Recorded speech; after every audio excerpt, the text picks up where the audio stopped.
আমি না বাসুদেব কৃষ্ণ, না আমি যদু বংনুষ, আমি পরম ব্রহ্মকুরু শ্রেষ্ঠ। আমি সত্য, জ্ঞান ও ধর্ম। আমারই অনুমতিতে আপনি যুদ্ধ করছেন, আমারই অনুমতিতে আপনি জীবিত আছেন, আমারই অনুমতি দ্বারা আপনার মৃত্যু প্রাপ্তি ঘটবে। আমায় ক্ষমা করে দিন বাসুদেব, আমি আপনার বাস্তবিক রূপ সম্পর্কে অনভিজ্ঞ ছিলাম। আপনি অবশ্যই আমার বধ করতে পারেন, কিন্তু আমাকে বধ করবার হেতু নিজের প্রতিশ্রুতি ত্যাগ করার জন্য প্রস্তুত হয়েছেন। অবশ্যই আমার কোন বৃহৎ দোষ আছে। কি দোষ আছে আমার বাসুদেব, বলুন আমায়।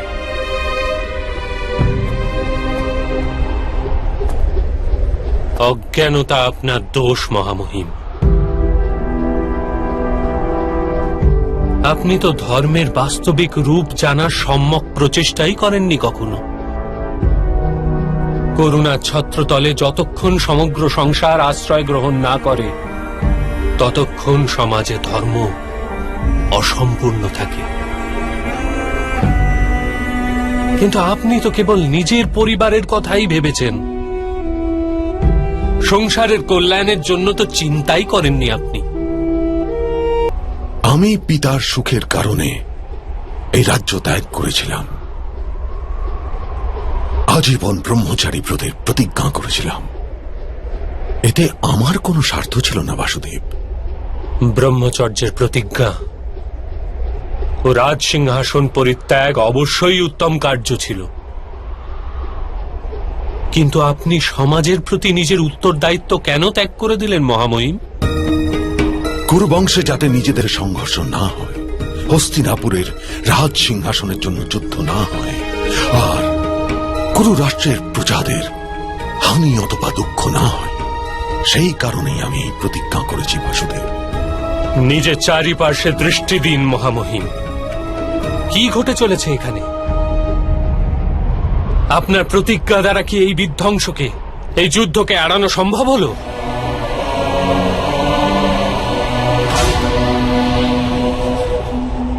ভেবে দেখুন মহামহিম, আপনি নিজের প্রতিজ্ঞাকে ধর্মজ্ঞান করলেন। যদি তাই বাস্তবিক ধর্ম হয়, তবে এই মহাযুদ্ধই বা কেন হচ্ছে? বাস্তবে ধর্ম কোনো মৃত চিন্তার নাম নয়, না তো কোনো এক ঐতিহ্যের নাম মাত্র। ধর্ম তো জীবনের নাম, আর জীবন নিরন্তর পরিবর্তনশীল। পরিবর্তনই তো জীবনের গুণ, আর পরিবর্তন হেতু মানুষকে কর্ম করে যেতে হয়। আর আপনি কর্মকেই ত্যাগ করলেন মহামহিম। কিন্তু আমি তো জীবনের প্রতিটি পদে উচিত ধর্ম পালন করেছি বাসুদেব। না মহামহিম,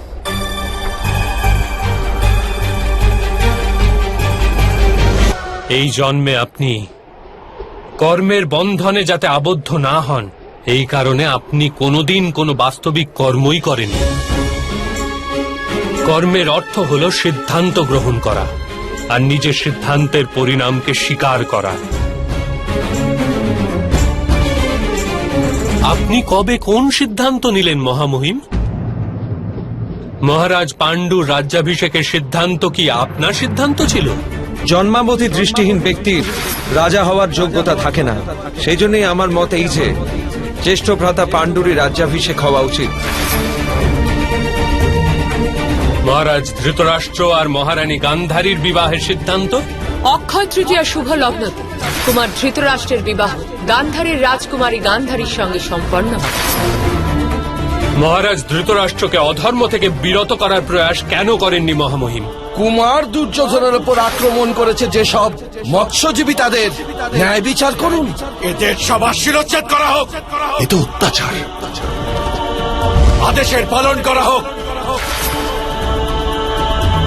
দূত সভার সিদ্ধান্ত এবং সেখানে পাঞ্চালীর অপমান প্রতিরোধ না করার সিদ্ধান্ত? আপনার কীর্তি তো সমগ্র আর্যাবর্তে ছড়িয়ে। আপনি তো স্বয়ং মা গঙ্গার পুত্র। আপনার সামর্থ্য এই প্রকার ব্যবহার দেখে মৌন রয়েছে কি রূপে? এই যুদ্ধের সিদ্ধান্ত? আর্যাবর্তে পুনরায় ধর্ম স্থাপনের জন্য যুদ্ধ এখন অনিবার্য। এই সমস্ত অধর্মকে প্রতিরোধের সামর্থ্যও আপনার ছিল, আর শক্তিও। কিন্তু আপনি সিদ্ধান্ত গ্রহণ করতে পারেননি মহামহিম। আপনি কেবল নিজের প্রতিজ্ঞা ও পণের দ্বারা আবদ্ধ ছিলেন। আমি দাস হয়ে নিজের জীবন অতিবাহিত করব। বাস্তবে কর্তব্যের নাম করে সিদ্ধান্ত নেওয়ার উত্তরদায়িত্ব থেকে পলায়ন করলেন।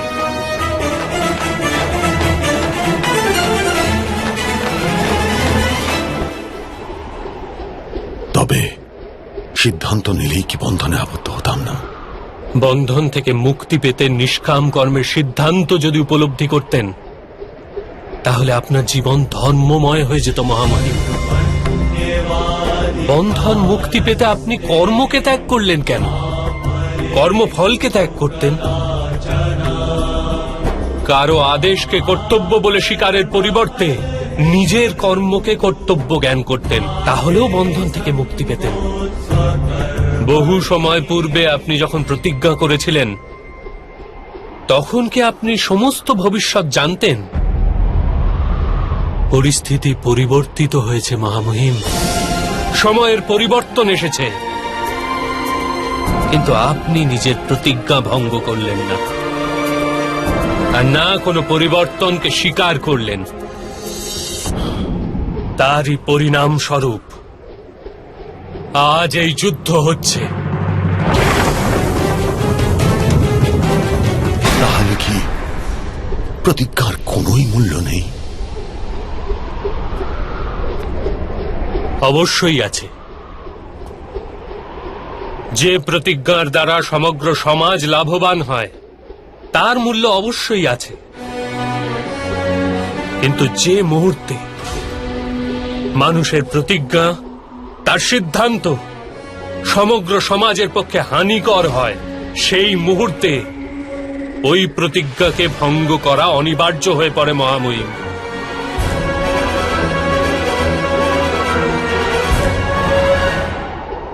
আজ পাণ্ডবদের পক্ষ থেকে যুদ্ধ করার সিদ্ধান্ত যদি না নিতে পারেন, তবে অন্তত পক্ষে অস্ত্র ত্যাগ করুন আর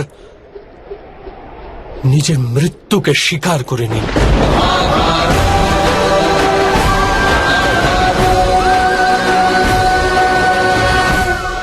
আজ পাণ্ডবদের পক্ষ থেকে যুদ্ধ করার সিদ্ধান্ত যদি না নিতে পারেন, তবে অন্তত পক্ষে অস্ত্র ত্যাগ করুন আর নিজের মৃত্যুকে স্বীকার করে নিন।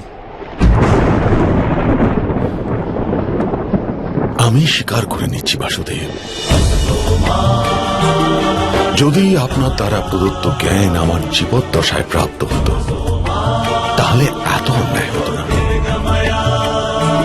কিন্তু জীবনে না হোক, মৃত্যুতে আপনার প্রদত্ত জ্ঞান অবশ্যই উপযোগী হবে।